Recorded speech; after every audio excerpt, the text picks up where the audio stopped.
Welcome back to another technical deep dive here in the debug zone.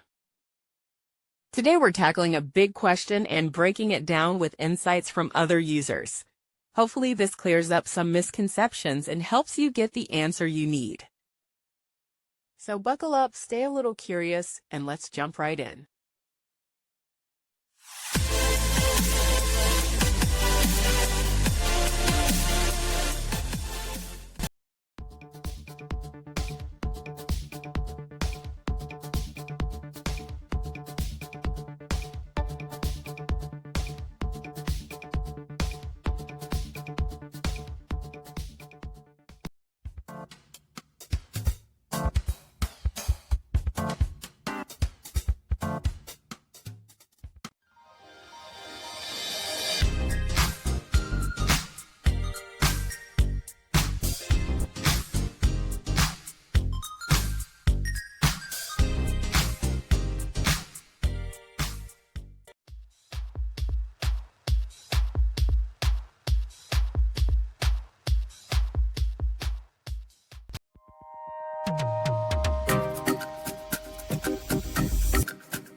And that's a wrap.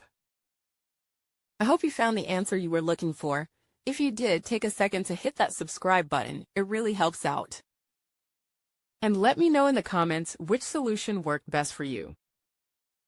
See you next time in the debug zone.